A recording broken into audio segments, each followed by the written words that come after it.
እና ምድር ውስጥ ነው ያለው አይደል? በሰማይና በምድር መካከል ነው ያለው አይደለ? ምድር ከታች አለ፣ ከላይ ከሰማይ አለ። ግን ሰማይና ምድሩን በኑሮ ሁኔታ ውስጥ ባለው ነገር ውስጥ አሉታዊ ተጽዕኖ አዎንታዊም ተጽዕኖ ማድረግ አይችሉም። እኔ ፍሪዊልን የሚነክብኝ ነገር የለም። ያለ እውቀትም እንደዛ ነው። ያለ እውቀት ሙጅመል ነው፣ ፍሪዊል ደግሞ ሙፈሰል ነው፣ ስፔሲፋይ የተደረገ ነገር ነው።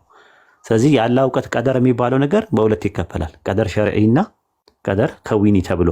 ቀደር ከዊኒ በሚባለው ነገር የኔ ድርሻ የለበትም፣ አልጠየቅም፣ አልቀጣበትም። ራሱ ቅጣትም ሽልማትም የለውም። ሸርዒ በሆኑ ግን ሸርዒ መሰረቶች ናቸው። ይሄ ነገር ሙስተሐብ ነው፣ ይሄ ነገር መክሩ ነው፣ ይሄ ነገር ሐራም ነው፣ ይሄ ነገር ፈርድ ነው እየተባለ አምስቱ ማህካሞችን አላህ ሰጥቶኝ በዛ በሰጠኝ ነገር ውስጥ ሞራል ሪስፖንሲቢሊቲ ያለው ተጠያቂነት አለው። በሰራችሁ ስራ ትጠየቃላችሁ፣ በተሰጣችሁ ጸጋ ትጠየቃላችሁ የሚል ቁርአን ላይ ብዙ ቦታ ላይ አለ። ስለዚህ ትጠየቃላችሁ ካለ ሞራል አካውንታቢሊቲ አለ ማለት ያ ነው ፍሪዊል የሚባለው። ሰው ቅጠቢስ ተደርጎ መፈጠሩን ያስባልን ይላል።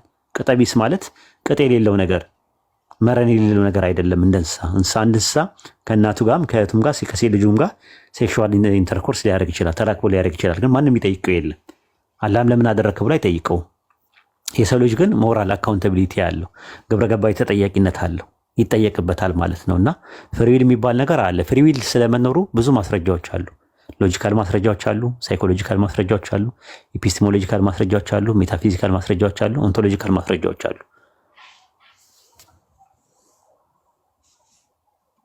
ግልጽ ነው።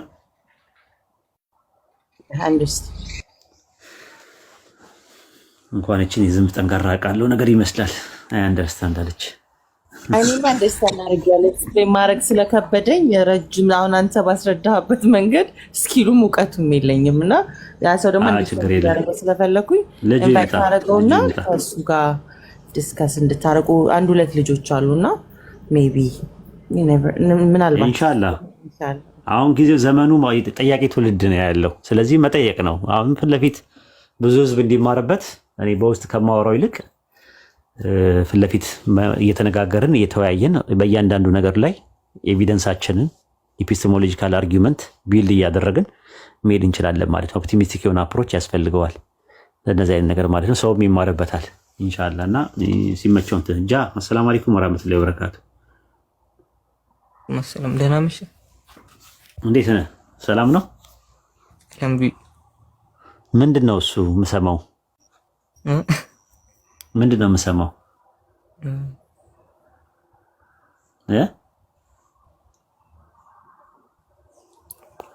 ምንድን ነው ተርኒንግ ፖይንት? ሰለምክ? በቃ ስለምልም ምን ያልከው? ማሻአላህ። ምንድን ነው እንደዚህ ያደረገ? ምን አግኝተህበት ነው? ቁርአን ላይ ምን አገኘበት? ክርስትና እንዴት ተውከው?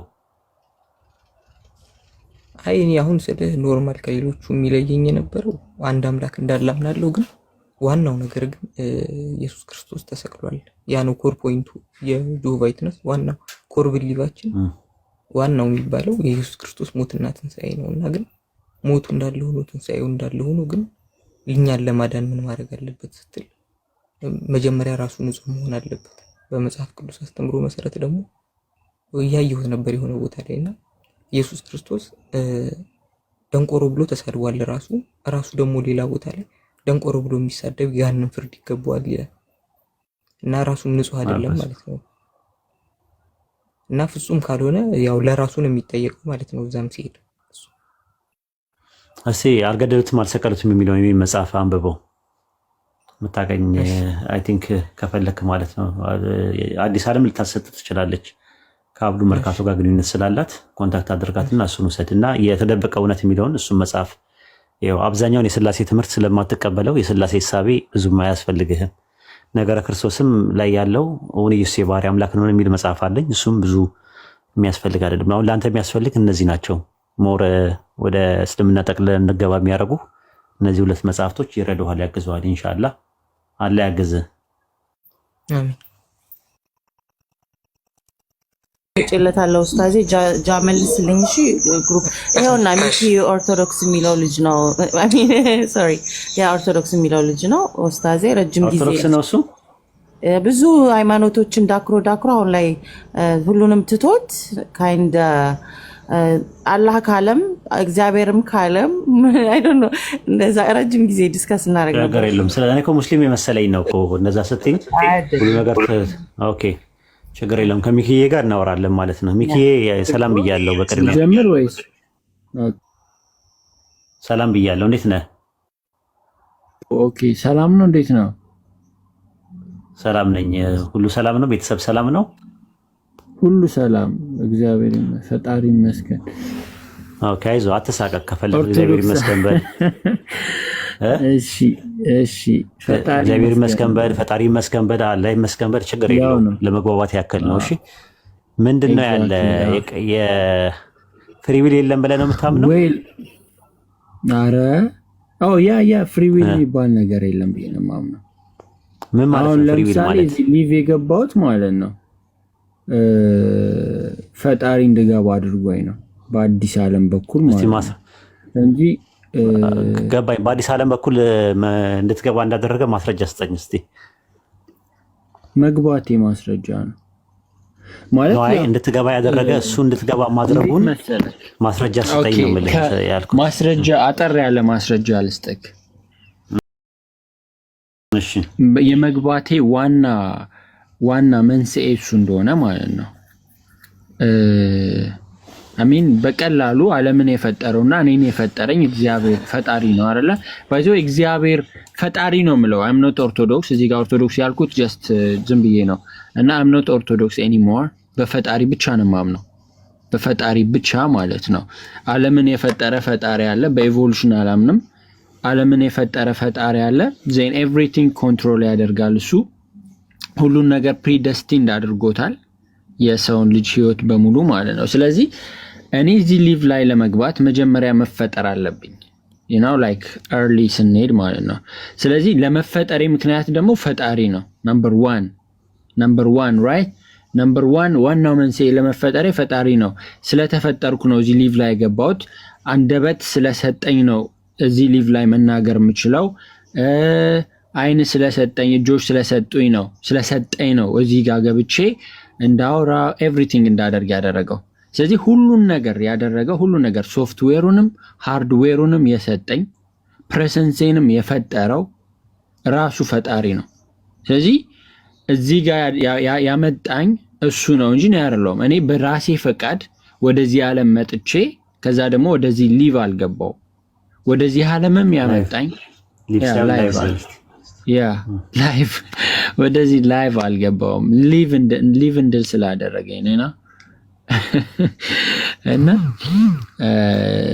ግን እንትን አሁንም እስካሁን በኤቪደንስ አላወራህም። አሁን ኢትስ ኤቪደንስ አይ ሚን ኢፍ ዩ ዲናይ ወሬ ብቻ ነው፣ ኮንሴፕቹዋል ነው ራሱ ፍሬምወርኮቹ የምታቀርባቸው ነገሮች ባጠቃላይ ኤቪደንስ አይ ሚን what do you mean when you say evidence you have to cite a book, Quran or Bible or something ወይስ ምንድነው ኤቪደንስ? ነው አያስፈልግም። ካስፈለገ ኤፒስቴሞሎጂካል አርጊውመንት አለመጣም። አሁን ለምሳሌ ዲተርሚኒዝም በስንት ይከፈላል በአንተ በኤፒስቴሞሎጂ? ዲተርሚኒዝም ላይክ ፕሪዲተርሚኒዝም እኔ በፕሪዲተርሚኒዝም ነው የማምነው። ኤቭሪቲንግ ኢዝ ዲተርሚኒዝም ገባኝ። አሁን ዲተርሚኒዝም በስንት ይከፈላል? I have no idea በስንት ነው የሚከፈለው? ኮዛል ዲተርሚኒዝም ትቀበላለህ? No, I mean causal determinism የምቀበለው if the cause is God, yeah, I mean if it is a creator, yeah. It's not like something cause something. I know. ማታውቀውን ነገር ይኸውልህ ፍሬንድ ሚኪዬ፣ አንድ ነገር ማታውቀውን ነገር አትዳፈር። እንትን ዝም በላት እንደምታውቅ አድርገህ አታውራ፣ ይጎዳሃል። What do you mean? I mean, ዲተርሚኒዝም አጥንተሃል ኤፒስቴሞሎጂ ላይ? No, I don't. እኮ ተቃላጠና አታውራ። እንደዚህ ነው ማብራሪያ አትስጥበት። ማታውቀውን ነገር አላውቅም በማለት ወቅ ከዛ ነው የሚጀመረው። ኦኬ ሶስት አራት ደረጃ አለ። አሁን ካዡዋል ዲተርሚኒዝምን ለማወቅ እኮ it doesn't need like something, it's just የሆነ ነገር አንተ እርዳታ አትፈልግም ማለት ነው አይደለም? እርዳታ አትፈልግም ማለት ነው። እርዳታ ካልፈለክ እንግዲህ ልረዳ አልችልም እኔ ማለት ነው። አዲስ ዓለምዬ በቃ ልለፈው ይልሽ ያቱም እንትን ነው ማለት አይደለም የመጣሁት for your information. ዲቤትም አይደለም if you can like ለዲቤትም ገና ነህ እኮ ለዲቤትም ገና ነህ። አንተ ጠያቂ ነህ። አሁን ለዲቤት ገና ነህ። ዲተርሚኒዝም ታውቃለህ ወይ ስለ አላውቅም አልከኝ ወይ? ለዲቤት መጣ ሰው አይደለም ይኸውላችሁ ትቸኩላለህ ማለት ነው። እንዲህ አይነት ሰዎች ናቸው እንግዲህ ኢትዮጵያ ውስጥ ያሉት። እንግዲህ አሁን ከነዚህ አይነት ሰዎች ጋር ነው የምናወራው ማለት ነው። ኢትዮጵያ ውስጥ አይደለም ያለሁት። ምን ይመስልሻል? አይ እኔ አርፍ ያለውኝ እኔ አትሊስት ምንም ማቹርድ ከሆነ ሰው ጋር ማቹርድ ካለው ሰው ጋር ባወራ ደስ ይለኛል። ኦልራይት you cannot win በዚህ ወይ ነው ማለፍ የምትችሉት ሁለታችሁም። you can go then አይ ምንም እኮ አንደኛ መሰለህ ዲቤት አይደለም፣ ዲቤት ሜካኒዝምም አትጠቀምም። አንደኛ ዲስከሽን መንፈስ የለም። ሁለተኛ ነገር ተረጋግተን ማውራት ከቻልን I can do that ግን like you know የማታውቀውን ነገር ይኸውልህ የማታውቀውን ነገር ኤፒስቴሞሎጂ ምን እንደሆነ ሳታውቅ ኤፒስቴሞሎጂካል አርጊመንት ውስጥ ያሉትን ነገሮች ላስረዳ ነው የፈለኩት እንጂ ለሞግታ አይደለም የመጣሁት። አስረዳኝ። ፈቃደኛ ነኝ አልኩህ እኮ አስረዳኝ። ኦኬ እንደምታውቅ አድርገህ ነው ራስን አክት የምታደርገው። ነገር ደግሞ ይጎዳል። አለማወቅ ችግር የለውም። በቃ ጦስን ይዞ ሂድ። እሺ ሌላ ሰው አስገቡልኝ። you failed ማለት ነው ወይ? ችግር የለውም። በቃ ሌላ ነገር አትለፍ። ቁጭ በል እዛ አስወርጃለሁ ኡስታዝ። ማለት እንትን ነው የሆነ ሳይኮሎጂካሊ የተጎዱ ሰዎች እንደዛ ናቸው። ወይኔ ለምን እናውቃለን ብሎ ነው የሚያስቡት። ኤፒስቴሞሎጂካል አንደርስታንዲንግ እና ዲተርሚኒዝም የሚለውን ኮንሰፕት ለምን አነሳው? ስለ ዲተርሚኒዝም አጥንታል? ዲተርሚኒዝም የሚለውን ኮንሰፕት ከምን አንጻር አየው እኮ? ዲተርሚኒዝም ምን ማለት ነው? ዲተርሚኒዝም ማለት ዲተርሚኒዝም የሚለውን አንጻር ከምን አንጻር አነሳው? ስለ ፕሪዲስቲኔሽን ነው፣ ስለ ቀድር ነው እያወራን ያለ ነው። አሁን አንተ መሀል ላይ ነው የመጣው ከሚለው ኮንሰፕት አንስተው ነው ላይክ ፕሪዲተርሚንድ የሆነ ቀድር አስበህ ነው። ዲተርሚኒዝም የሚባል ትምህርት ታውቃለህ? በትምህርት ላይ ፕሪዲተርሚንድ የምትለው ነገሮች ላይክ ስፔሻሊ ቀድር የምትለው ከእስልምናው አንጻር ያለው አንግል ነው አይደለም? ሳይንሱ ራሱ ሳይንስ አለ አይደል? ገብቷል። በክርስትናው ፍሪ ዊል አለ። ፍሪ ዊል ክርስቲያን ነህ? ጸጋ ነው ለሰው ልጅ ማለት ነው። ግን አክቹዋሊ ክርስቲያን ነህ? ኦፍ ኮርስ አይ አም ክርስቲያን። እሱ ደግሞ ክርስቲያን አይደለም። ክርስቲያን ከሆንክ መነጋገር እንችላለን። በፕሪዲስቲኔሽን ላይ ፕሪዲስቲኔሽን አለ በክርስትና። ፕሪዴስቲንድ የምትለው ኮንሰፕት በእስልምናው እንጂ ላይ ቀደር የምትለው ያለው በክርስትና ውስጥ ፕሪዲተርሚኒዝም የለም። በክርስትና ውስጥ ገብቷል አለ ላሳይ አለ ኖሌጅ ላይክ ፕሪ ኖሌጅ አለ። ኖሌጅ ሳይሆን እንትን ፕሪዲስቲንድ አለ። ፕሪዲስቲኔሽን አለ ነው። ፕሪዴስቲኔሽን የለም በክርስትና ውስጥ አለ። ተረጋጋ። ኖሌጅ የሚባል ነገር አለ። ገብቷል። ተረጋጋ። ፕሪ ኖሌጅ ብቻ ሳይሆን ፕሪዲስቲኔሽን ሁላ አለ። ያ you might mention some verses ገብቷል። አንዳንድ ቨርሶች እኮ ቨርሶችን እንያ ሁለቱም ነው ፕሪዲስቲኔሽን አለ። ራሱ አስተምሮን ማወቅ እኮ the basic thing የክርስትናውን አስተምሮትም ከቸርች ፋዘር ስም እንጠቅሳለን እናጣቀሳለን። ኤፌሶን ምዕራፍ 1 ቁጥር 5 ላይ ቆይ አንዴ ተረጋጋ። እኩል አናውራ ማለት እየተለማመጥማ። ኤፌሶን ምዕራፍ 1 ቁጥር 5 ላይ በበጎ ፈቃዱ እንደወደደ በክርስቶስ ኢየሱስ ስራ ለእርሱ ልንሆን ዘንድ አስቀድሞ ወሰነን ይላል። ይህ ፕሪዲስቲንድ አስ ይላል። መቼ ነው ፕሪዲስቲንድ ያደረገው? ይሄ የሚያሳየው እንደናንተ አይነት ዲተርሚንድ በሆነ ኖሌጅ ውስጥ ያለውን ተው ነው። አይ መቼ ነው ፕሪዲስቲንድ ያደረገው ነው? አሁን የኛን ተውና አዋቂነት የሚያሳይ ቨርስ ፕሪዲስቲንድ ነው የሚለው። ፕሪዲስቲንድ ነው የሚለው አይነት ይሄ ቀደር ፕሪዲስቲንድ ይኸውልህ የኛን ነገር አለው። ተረጋግተህ ማውራት አችልም ወንድሜ? ኖ ላይክ ተረጋግቼ ነው እያወራ ያለሁት እኮ። ፕሪዲስቲንድ የሚለውን ተረጋጋ። ሬቲ ምን አይደለ? No, I'm not rating, bro. በቃ ተረጋጋ። ድምጻችን ይመሳሰል አይዶ ነው፣ ግን እንደዛ ሳይሆን እየነገርኩህ ያለው የክርስትናው አስተምሮ። ቆይ እኮ ተረጋጋ። ይኸውልህ ተረጋጋ። መጀመሪያ ኤፌሶን ምዕራፍ 1 ቁጥር 5 ላይ ፕሮሲሰስ ይላል። ፕሮሲሰስ ማለት ሂ ፕሪዲስተንድ ማለት ነው። ምን ማለት ነው? ለምን እንደዛ ብሎ አስቀመጠው? ምን ላይ?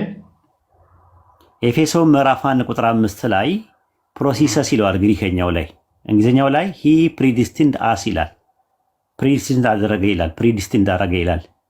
ፕሪዲስቲኔሽን ያመለክታል። ይኸው እዚህ ጋር ፕሪዲስቲኔሽን ቅድመ ውሳኔ።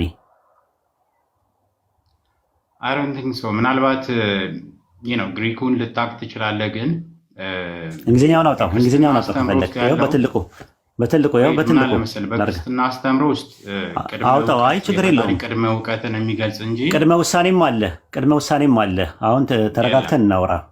እሺ ኤፌሶን 1:5 አውጣው። ይኸው ክፈት እናውጣው። ኤፌሶን 1:5 ምናልባት ላይክ እስቲ አንተ አውጣው፣ ችግር የለውም። አይ አንተ አውጣው። ለምን አታውጣውም? እኔ አነበብኩልህ። ሶስቱን በሶስት ቋንቋ ላንብብልህ። አንደኛ አማርኛ ላንብብልህ። ኤፌሶን 1:5 ላይ በበጎ ፈቃዱ እንደወደደ በክርስቶስ ኢየሱስ ስራ ለእርሱ ልጆች እንሆን ዘንድ አስቀድሞ አንዴ ላውራ፣ የጉንጬ ልጨርስ። አስተምሮቱን ገብቷል። አስተምሮቱን ክርስትና አስተምሮ ኧረ ቆይ ልጨርስ። ሶስቱን ይኸውልህ፣ አንተ አውጣው አልከኝ። ላወጣው ስለ እኩል ታወራለህ ከእኔ ጋር። ምላሴ ላይ ምን አለ መሰለህ የክርስትናን አስተምሮ። ኧረ ቆይ ተረጋጋ ማለት ታወራለህ፣ ችግር የለውም። ምን ሆኖ ነው ልጁ እንዴ? አውራ አንተ አውጣው አልከኝ። ላወጣ ስመጣ ገና ሳወራ አማርኛ ላይ ሳልጨርስ እንግሊዝኛ ላይ አማርኛ ሳልጨርስ እንግሊዝኛ ሳልገባ እንግሊዝኛውን ነው ለአንተ የምታወጣው ቨርስ። ቆይ እሺ አንዴ አዳምጣ። ምን ማለት ዲተርሚን የሚያደርገው ቆይ ተረጋጋ። ገብቶሃል? የአንተ ኖሌጅ ነው ኤክስፕረስ። የትኛውም ሰው በባይብል ውስጥ ሂ ፕሪዲስትንድ ይላል እኮ ሂ ፕሪዲስትንድ አስ ይላል። የባይብል አንደርስታንዲንግ ያለው ማለት ገብቶሃል? የምትረዳበት የአንተ ፐርሰናል ኖሌጅ እና ወሰነ ይላል። አወቀ አይደለም እኮ የሚለው። አረ ቆይ ተረጋጋ። ካልተረጋጋ እንዲህ ብለን መግባባት እንችላለን? ማነህ አንተ? ካልተረጋጋ እንዴት ብለን ማውራት እንችላለን? በነገራችን ላይ ሬድ ቲም ነው አይደለ? አዲስ ዓለም ግራ እየገባኝ ነው። እንደዚህ ነው ባህሪው። እንደዚህ ነው ባህሪው። በጣም የመረጋጋት ባህሪ ይቸግረዋል። ለዛ ነው እኮ ምስኪን ነው። ያሳዝነኛል። በነገራችን ላይ በጣም የተጎዳ ልጅ ነው ይህ ልጅ ማለት ነው። እና እንደዚህ ነው። አሁን አንተ አውጣልኝ ይሻለ ላግዘው ደግሞ ሳወጣለት ገና አማርኛውን አውርቼ ከዛ እንግሊዝኛ ከዛ ግሪከኛ ውስጥ ሳያቋርጥ ሳይጨርስ ነው እንትን ያለው። ኤኒዌይ እሺ ፓወር ቀጥል።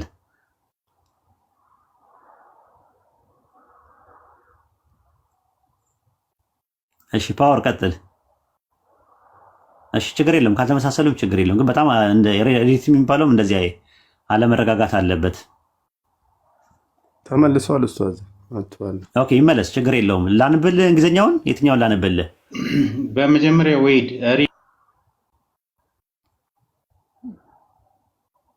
ኦኬ ወደ ነጥቡ ግባ። ማነህ አንድ ድል ስጥና ኖ ወይድ መጀመሪያ ማወቅ ያለብህ ሬድ ቲም አይደለሁም። ሬድ ቲም ችግር የለውም። በቃ ተወሱን ሰው ወደ ኤፌሶን 1:5 ላይ ግባ። ኤፌሶን 1:5 ላይ ግባና እንጨርስ። ወይድ ግን መጀመሪያ ሰማኛ ሬድ ቲም አይደለሁም ብሮ። ቆይ አይደለም እሱን እና ወደ ኤፌሶን 1:5 ግባ። ጊዜ ያ ጊዜ ኖርዌይ እየኖርክ መች ጊዜ ይኖራል እኮ። ኤፌሶን 1:5 አትገባም? አንድ ድል ለምን ከአኬ ጋር ዲቤት አገባም? ለምን ነው የምትፈራው? ንገረኝ እስቲ። እሱ ከተማሪዎች አያልፍም። አሁን እና ኤፌሶን 1:5 ላይ ግባ። ኤፌሶን 1:5 ላይ ገባ ከቻልክ። ኦኬ ከፓወር ጋር እንቀጥልሽ። ፓወር ቀጥል። ይቅርታ።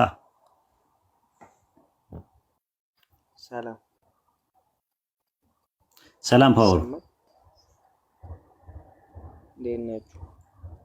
ሰላም ነው? ጮክ በል፣ ድምፅ አይሰማም። ይሰማል። ጮክ በል እስቲ እያልኩ ነው። አዎ ድምጽ በጣም እንትን ነው፣ እንደ ሌሎቹ አይደሉም። ራቀ። አሁንስ? እኔ እንትን በደንብ ድምጽ አይሰማም። ቆይ ኔትወርክ ነው። እሺ ላስተካክል።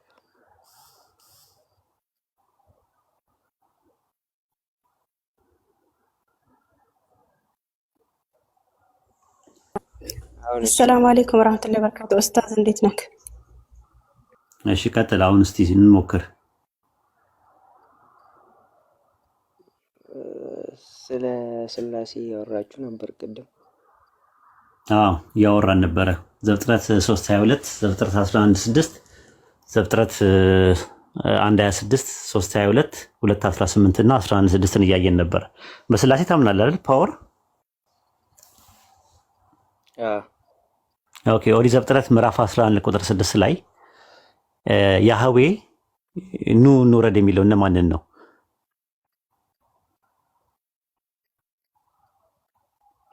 ያዌ እነማንን ነው ኑ እንውረድ የሚለው? ኑ እያለ የሚጠራቸው እነማንን ነው? ወልድና መንፈስ ቅዱስ። ማስረጃ ስጠኝ።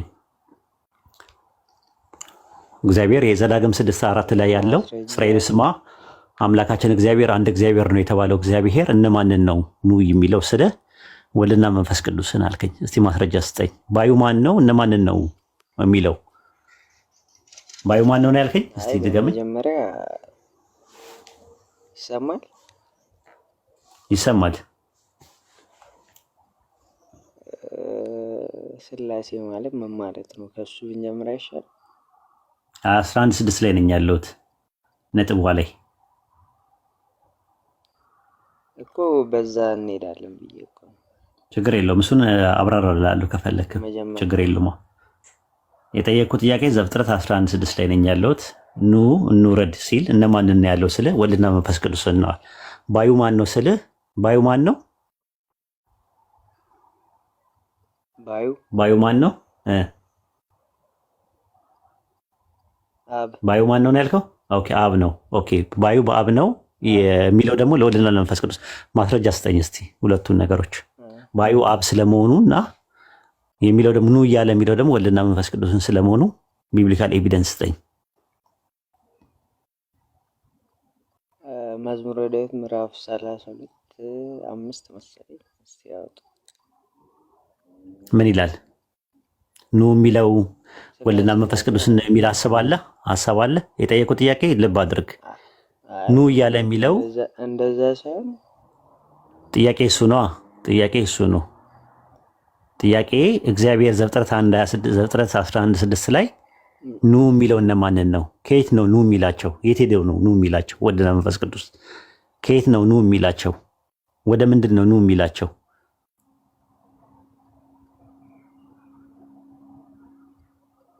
እንጃ አጋባ። እስቲ ሌላ ጥያቄ ካለ ነው። አይ ይሄንን ጨርሰልኝ። ዘፍጥረት 11:6 ላይ ሂድልኝ። አይ ነው እኔ ማለት ከመጀመሪያ በአንድ አምላክ ተስማምተን ከዛ በኋላ ሶስት አካላት እንደሆኑ ደግሞ በመረጃ እንድናይ ነበር። እሺ እሺ እሺ። ሮይነር እስቲ ያወራው ትንሽ ሮይነር ያውራ ትንሽ ስለ ስላሴ ማለት ነው። ሮይነር አለ። ሰላም አለይኩም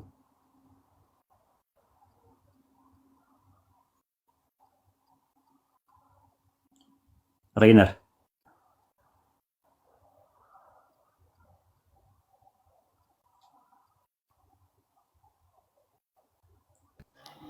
ያኔ ኔትወርክ የለም። ኔትወርክ እያስቸገረ ነው ሮይነር። ኔትወርክ አሪፍ አይደለም። ኦኬ ችግር የለውም። እሺ ሌላ ሰው አስገቡ። መርያም ቀደም አቋረጥኩሽ አፎን። አይ ለሰላምታ ብቻ ነው ኡስታዜ። ሰላም አለይኩም ለማለት ነው። ችግር የለም። ኦኬ ስላሴን ማውራት ይፈልጋል። እያሱ አንተ ገና ነህ። ቅድም ጠዋት ላይ ቀን ላይ የነበረው ነው አይደል? እያሱ የሚባለው አንተ ለውይይት አትሆንም። ከይቅርታ ጋር ከትልቅ ይቅርታ ጋር ማለት ነው። እሺ ጥሩ። እሺ ምን ይላል? ጨቡዴ አሪፍ ስም ነው። ጨቡዴ ወይ ኡስታዝ ሰላም አለይኩም። እሺ ሙስሊም ነህ? አዎ እኛ የፈለግነው ክርስቲያን እንዲገባ ነበር የፈለግነው የነበርነው በጉዳዩ ላይ የሚሄድበት ሰው። እሺ ሌላ ጊዜ እገባለሁ ይሻላል። እሺ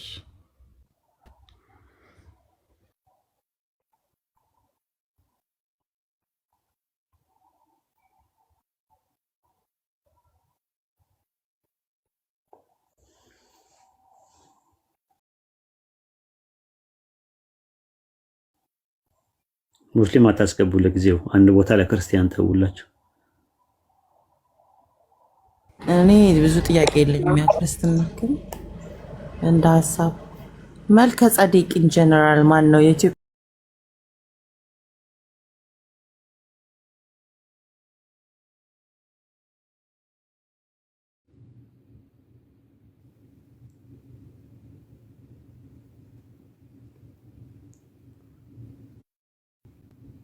ነበረ ነው አይታወቅም።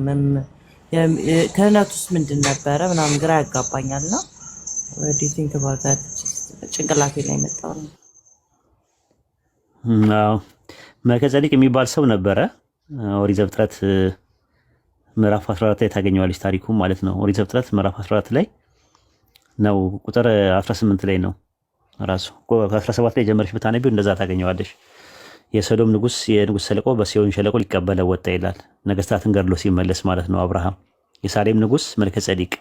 ሳሌም ማለት ሰላም ነው። ሻሌም የሚለው ነገር ማለት ኢየሩ ማለት መሰረት ማለት ነው። ሳሌም ማለት ሰላም ማለት ነው። የሰላም መሰረት ኢየሩሳሌምን ለመጀመሪያ ጊዜ የቆረቆረው እሱ ነው ይባላል። ከዛ መልከ ጼዴቅ እንጀራና የወይን ጠጅ አወጣ፣ እርሱም የኤሉል አምላክ ካህን ነበር ይላል። ባረከው ይላል አብርሃምን። አብርሃም ሰማይና ምድር ለሚገዛ ለልዑል እግዚአብሔር የተባረከ ነዋል ይላል። ለልዑል እግዚአብሔር የተባረከ ነው፣ ጠላቶች በእጅ የጣለልህ ልዑል እግዚአብሔር የተባረከ ነው አለው። አብርሃምም ከሁሉም አስራትን ሰጠው ይላል። ዘፍጥረት 14 ላይ እዚህ ጋር ነው የምታገኘው። ከዛ በኋላ ላይ ነው በመዝሙረ ዳዊት ምዕራፍ 110 ላይ አንተ እንደ መልከ ጼዴቅ ለዘላለም ካህን የሚለውን ጥቅስ መዝሙረ ዳዊት ምዕራፍ 110 ላይ የምታገኘው ማለት ነው። ቁጥር 4 ላይ እንደ መልከ ጼዴቅ ሹመት አንተ ለዘላለም ካህን ብሎ ማለ። የክርስቶስ ክህነት እንደ መልከ ጼዴቅ ነው። የና አሮን ክህነት በግ ፍየል ምናምን እያረዱ ነበረ መስዋዕት እያደረጉ የነበረው። መልከ ጼዴቅ ግን ክህነቱ መስዋዕት የሚያርድ አልነበረም። ስለዚህ እንደ መልከ ጼዴቅ ነው የኢየሱስ ክርስቶስ ክህነት፣ ከእሱ ጋር የሚመሳሰል ነው ነው እያለ ያለው። ያንን ዕብራውያን ምዕራፍ 7 ከቁጥር 1 ጀምረሽ ስታነቢው የሳሌም ንጉስና የልዑል እግዚአብሔር ካህን የሆነው ይህ መልከ ጼዴቅ አብርሃምን ገድሎ ነገስታትን ገድሎ ሲመለስ ከእርሱ ጋር ተገናኘ፣ ባረከው ይላል። መልክ ማለት ንጉስ ማለት ነው። ጼዴቅ ማለት ጻድቅ ማለት ነው። ጻድቅ ንጉስ ማለት ነው ትርጉሙ። ለእርሱም ደግሞ አብርሃም ከሁሉ አስራትን አካፈለው። የስሙም ትርጓሜ በመጀመሪያ የጽድቅ ንጉስ፣ ኋላም ደግሞ የሳሌም ንጉስ ማለት የሰላም ንጉስ ነው ይልና አባትና እናት የትውልድ ቁጥርም የሉትም አለ። ለዘመኑም ጥንት ለሕይወቱም ፍጻሜ የለውም። ዳሩ ግን በእግዚአብሔር ልጅ ማለትም በኢየሱስ ተመስሎ ለዘላለም ካህኑ ይኖራል አለ። ክህነቱ ከኢየሱስ ጋር ተመሳስሎ ማለት ነው። የአባቶች አለቃ አብርሃም ከዘረፋው የሚሻለውን አስራት የሰጠው ይህ ሰው እንዴት ትልቅ እንደነበር እስኪ ተመልከቱ አለ። ሰው ነው ግን እናትና አባት የለውም፣ የትውልድ ቁጥር የለውም፣ ልደት የለውም፣ ሞት የለውም እያለ ነው የሚናገረው። ይህን ይመስላል። ከዚህ የተረፈን የማውቀው ነገር የለም። ሰላም ነው ኡስታዝ? ሰላም ነኝ አልነው አለን። እኔ በቅርብ ነበረ ከጓደኛዬ ሙስሊም ያደረገኝ እና አሁን ያለሁበት ቦታ ደግሞ ቤተሰብ ምናምን ስላለ ለሰላት አይመችም ነበር። ኦኬ ያው ትንሽ እስከሚያውቁ ድረስ ሰላት ባንሰግድ ችግር የለውም። ስገድ ተደብቀ መስገዳችንም ለብቻ ክፍል የለህም። ያው ድንገት አይታወቅም። አይ ዘግተው ቆልፈው ስገድ፣ ያለ አማራጭ ስገድ። እሺ ግዴታ ነው ማለት ነው? እሺ መስገድ ግዴታ ነው። ካልሆነ ደግሞ ቁጭ ብለህ ስገድ። ለጊዜው አዲስ ሰለምቴ ከሆንክ ቁጭ ብለህ ስገድ። ነይተህ የሩኩ ምስል ማለት ነው። ስታጎነብስም እንትን ስትልም ነይተህ ማድረግ ትችላለህ። አሁን አንዳንድ ሰው ቆሞ መስገድ የማይችል ሰው፣ በሽተኛ የሆነ ሰው ቁጭ ብሎ መስገድ ይችላል። ነይቶ ሲያሰላምትም ምን ሲልም ስጁድም ሲወርድ እንደሚወርድ አድርጎ እንትን ይላል። አንዳንድ ሰው ደግሞ ቁጭ ብሎ የማይችል ወገቡ ተሰብሮ ከሆነ ቁጭ ማለትም መቆም የማይችል ከሆነ ደግሞ ተኝቶ ይሰግዳል። አላህ በቁርአን ውስጥ እንደዛ ነው የሚናገረው። በሱረቱ ኒሳ ምዕራፍ 4 ላይ እንደዛ ነው የሚናገረው። ተኝተውም ቁጭ ብለውም ቆመውም ብሎ ነው የሚያስቀምጠው ራሱ ማለት ነው። ስለዚህ ጊዜውን ጠብቀ መስገድ መቻል አለብህ። ስትሰግድ ግን እንደ ጤና ሁኔታ ነው። እስልምና ጋር ነው እንደምትመለከተው። ካልቻልክ ቆመ፣ ካልቻልክ ቁጭ ብለህ ካልቻልክ ተኝተ መስገድ ሁላ ትችላለህ። ይሄ ነው የተቀመጠው ራሱ ማለት ነው። ሰላት አላህ ዘንድ በጊዜያት የተወሳ ግዴታ ነውና ይላል ሱረቱ ኒሳ ምዕራፍ 4 ቁጥር 103 ላይ ሶላትን በፈጸማችሁ ጊዜ ቆማችሁ፣ ተቀምጣችሁ፣ በጎኖቻችሁ ተጋድማችሁ አላህን አውሱ ይላል። በረጋችሁ ጊዜ ግን ሰላትን አሟልታችሁ ስገዱ አለ። ጤነኛ ከሆንክ ግን አሟልተህ ትሰግዳለህ ማለት ነው። ቆመ አጎንበሰ ከዛ በኋላ ደግሞ ሱጁድ እያደረክ ማለት ነው። ሰላት በምዕመናን ላይ በግዛት የተወሰነ ግዴታ ነው ይላል ሱረቱ ኒሳ ምዕራፍ 4 ቁጥር 103 ላይ ማለት ነው። ገር ነው ኢስላም ማለት ነው። አንተ ከአቅምህ በላይ ከሆነ አንድ ነገር ከአቅምህ በላይ ከሆነ አላህም ነፍስን ችሎታን እንጂ አናስገድድም ነው ያለው። ለምሳሌ አንድ ሰው ሙሳፊር ሆኖ ጾመኛ መሆን አይችልም። ረጅም መንገድ የሚጓዝ ከሆነ ለምን ቮሚት ሊያደርገው ይችላል ሲጾም ማለት ነው። ስለዚህ ቀዳ ያወጣል ማለት ነው። በኋላ ላይ አረጋውያን እንዲጾሙ አይገደዱም። ለአቅመ ሐዋና ለአቅመ አደም ያልደረሱ ልጆች እንዲጾሙ አይገደዱም። ይሄ ነው ያለው ነገር ማለት። ዘካ ራሱ ሰው የሚሰጠው አቅም እስካለው ድረስ ነው። ካፒታል ኖሮት ከ15 ነው ምናምን ሚጣ ወርቅ ምናምን የሚባል ነገር አለ። ብር የሚባል ኒሳብ የሚባል ሂሳብ አለ። ያ ሂሳብ ተሰርቶ ሀብት ከዛ በላይ ከሆነ ከዛ ውስጥ 2.5 ዘካ ይወጅብብሃል። ብሩ ከሌለ ግን ግዴታ የለብህም ማለት ነው። አትገደድም ማለት ነው። ሀጅ የሚባለው የአላህን ቤት ሄደህ መጎብኘት የኢኮኖሚ የትራንስፖርት አቅም ከሌለ አትገደድም ማለት። በሕይወት ዘመን አንዴ ማድረግ አለብህ። ፈርድ ነው ግን ፈርዱ ምንድነው?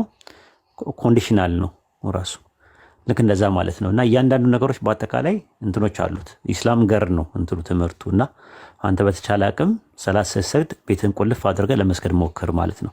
ሳያቆብህ ማለት ነው። ከቤተሰብ ጋር ነው የምትኖረው? መውጣት አትችልም? ያው አይ ቅርብ ቀን ነው እና ትንሽ አስቸጋሪ ቅርብ ቀን ስለሆነ እንትን ያልነው አሁን እስቲ ከጓደኛዬ ጋር ነበረ። ያው ያንተን ትምህርቶችን እንከታተላለን እኮ። ከቤት መውጣት አትችልም ወይ? እንደዚህ ከተቸገርክ መውጣት አትችልም ወይ? እችላለሁ በእርግጥ እኮ ቤት ምናምን ብንከራይልህ ምናምን ትወጣለህ? አይ እንደዛ ማድረግ አልፈልግም። ኦኬ እንደዛ ካለክ በቃ እንደዛ አድርግ ለጊዜው ማለት ነው። ራስን እስክችል ድረስ ከቤተሰብ ጋር እንደዛ ማድረግ ትችላለህ። ኦኬ እሱማ እችላለሁ ራሴን። ግን አሁን ትንሽ ቤተሰብ ጋር መኖር ነው የምፈልገው። ያው ቤተሰብ ትንሽ ነው ብቻ እንደምንም ማመቻችና እስቲ አይዞህ ችግር የለውም። ነገሮች ይመጣሉ። ከውስጥ እየገፋ ሲመጣ ጥሩ ነው። ኢማኑ ራሱ ሲመጣ ኢልሙ እውቀቱ ሲኖረ ካላ ጋር ያለ ግንኙነት በጣም እየጠነከረ ሲመጣ ራሱ ጥሩ እየሆነ ይመጣል። ራሱ አህላቅ አደብ ምናምን ስነ ምግባር ግብረ ገብ እየተስተካከለ ሲመጣ በኋላ ላይ ራሱ ቤተሰቦችን የመሳብ ነገር ይኖርሃል። እንኳን ሆነ የሚሉበት እንትን አለ። እኔ አሁን አጎቴ ሚስት ምንድነው ያለችው? ካሁን የበትልብኛለች ብዬ ሳስብ ሰልሞ ማለት ነው እኔ አይደለም ያሰለምኳቸው እና ከኔ ጋር ኮንታክት እንዳላቸው በቃ ፈልገዋለሁ ምናምን ስትል እኔ ካሁን የብ ምናምን ነገር ትላለች ብዬ ሳስብ እንኳን አንተን አገኙ ምናምን ነገር በቃ ልጆቼ ከዚህ በኋላ በቃ ጥሩ ነገር ያውቃሉ፣ ጥሩ ቦታ ይውላሉ ምናምን አለችኝ እና ገረመኝ እንደዛ ስትለኝ። ካሁን በቃ ጓገጭ ትልብኛለች ብዬ ሳስብ ማለት ነው። እና ምን ለማለት ፈልጌ ነው፣ አንዳንድ ጊዜ እንደምታስበው አይደለም። አንተ ነህ ድንግጥ ብለህ ምናምን ትፈራለህ፣ በቃ ይሄ ነገር ምናምን ትላለህ። አላህ ደግሞ ያገራልሃል ኢንሻአላህ። አይ በቅርቡ ከሀገር ስለምወጣ ችግር የለውም። ትንሽ እስከዛ ኦኬ በርታ እንግዲህ አላህ ያበርታ። እሺ አመሰግናለሁ። ያው በአንተ ነው ሂዳያን ያገኘን። አመሰግናለሁ ኢንሻአላህ። ታዲያ ሰላም አለይኩም ብለህ እኮ ብትመርቀኝ ምን አለ ስታገኘኝ። ሰላም አለይኩም። ችግር የለውም። አይ ሰላም ስትለኝ ሰላም አለይኩም ብለህ ሰላም ብትለኝ ጥሩ ነበር። ኤኒዌይ ምንም ችግር የለውም አብሽር። እሺ አመሰግናለሁ። ቻው። እሺ በርታ አላህ ያበርታ። አሚን አሚን። ኡስታዝ አንድ ከባይብል የሆነ ጥያቄ ኦሪት ዘዳግም ምዕራፍ ሰላም አለይኩም ዋሂድዬ ሰላም አለይኩም። ወአለይኩም ሰላም ወራህመቱላሂ ወበረካቱ። አንዲት ታስቀድመዋለህ ወይስ? በጣም ደስ ብሎኛል ስላገኘው። እስካሁን ድረስ አውርቼ ስለማላቅ አሁን አወራሁክ። በጣም ደስ ብሎኛል። አላህ ምስጋና ይገባው። ደህና ነው ወይ? ሰላም ነኝ ያለው አልሐምዱሊላህ። ዋይፊ አላህ ይጠብቅ። አላህ እውቀትን ይጨምርልህ። አንድ ነገር አሁን በዚህ ሰዓት ጥያቄ የለኝም። እስቲ እንደ ምክር አንድ ምክር እንዳናንተ አዋቂ ሆኜ ለዲኔ ሆኜ እንደሚያስተምር እስቲ ምክር ነገር ነሲያ ለግሰኝ። በአላህ ግዴታም ነው መለገስ። እኔ አዋቂ ነኝ ብዬ ስለማላስብ አዋቂ ሰዎች ጋር ብትሄድ ይሻላል፣ አሊሞች ጋር ማለት ነው። እኔ እንዳልኩ ነው፣ ትምህርት ማካፈል ነው፣ ያለኝን ስለማካፈል ነው። ደግ ነኝ፣ ደግነቴ መሬት ላይ ስለማይነጥፍና ያው አንጀቴ ስለሚላወስ ነው ለእናንተ እንጂ የተወሰነ ሌላ ነገር እንትን አይደለም። ያለኝን ስለማካፈል ነው አዋቂ የሚመስለው እንጂ ተማሪ ነኝ፣ የኮምፓራቲቭ ሪሊጅን ስቱደንት ነኝና በዚህ መልኩ እንዳታስበኝ ራሱ ማለት ነው። በዚህ ደረጃ እንደናንተ አዋቂ ምናምን የሚለው ነገር ተወና ያለን ነገር አካፍለኝ ምናምን ካልከኝ ላካፍለ እችላለሁ። አብረን መብላት እንችላለን። የተቋደስነውን አለኝ፣ ፍርፍር አለኝ፣ የራሱ ሰኮንድ ሚስተው አለኝ፣ የበግ ካቻቱር አለኝ፣ የዶሮ ካቻቱር አለኝ፣ ሰንዱቅ አለኝ፣ እስኩስቴ አለኝ። ያንን መበላውን ያዘጋጀዋትን ምግብ አብረን መካፈል እንችላለን ከፈለክ ማለት ነው። እንደዛ አታስብ። እኔ ከዛም በላይ ነው የማስበው። ወላሂ እኔ ጋር ትልቅ ቦታ ነው ያለክ ለአንተ ማለት ነው። ስለዚህ አላህ ከዚህ በላይ አላህ እንደምትለውና እንደምታስበው ያድርገኝ። ራሱ እንደምትናንተ እኔን እንደምታስቡኝና እንደምትሉኝ ያደርገኝ አላህ ያደርገኝ እንጂ እንደዛ ነኝ ብዬ አልልም።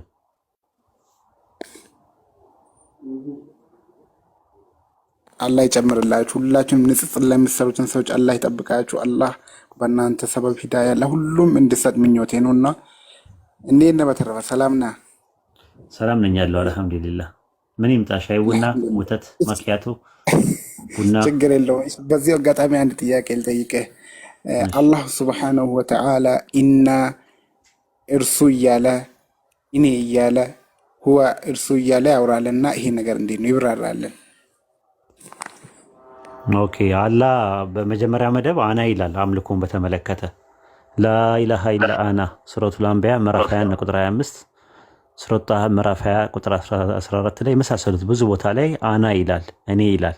እኔም ብቻ አምልኩኝ፣ እኔም ብቻ ተገዙኝ፣ እኔም ብቻ ፍሩኝ ይላል። አላህ በግስ መደብ ደረጃ ኸለቅና፣ ጀአልና፣ ፈአልና፣ አውሃይና የመሳሰሉት ነገሮች ና የምትለዋ ነገር በውስጠ ታዋቂነት በኦብጀክቲቭ የነህኑ የሚለውን ነገር የሚያመለክት ነው። ነህኑ የሚለው ቃል እኛ ማለት ነው።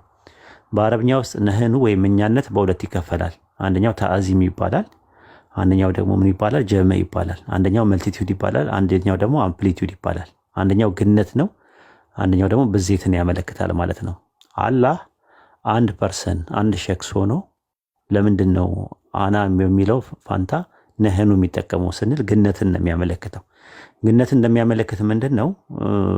በላም ብዬ ስናገር እንኳን በላ ካልከኝ ለአዲስ ዓለም ሄደ ደግሞ ወይድ እኮ በልቷል ካልክ እኔ በላን ስል እየተናገርኩኝ ያለሁት ግነት ነው አረብኛ ላይ። ነገር ግን በላን ስል እንኳን በላችሁ ካልከኝ አንተ በሁለተኛ መደብ፣ በሶስተኛ መደብ ደግሞ ለአዲስ ዓለም ሄደ እነ ወይድ በልተዋል ካልክ ያ ነገር ግነት ሳይሆን ብዜት ነው የሚያመለክተው። አሁን የሚነሳ ጥያቄ ምንድን ነው? አላህ እኛ እያለ ሲጠቀም ነቢያትና ራሱ አላህ ስለ ራሱ አላህ እኛ እያለ ሲጠቀም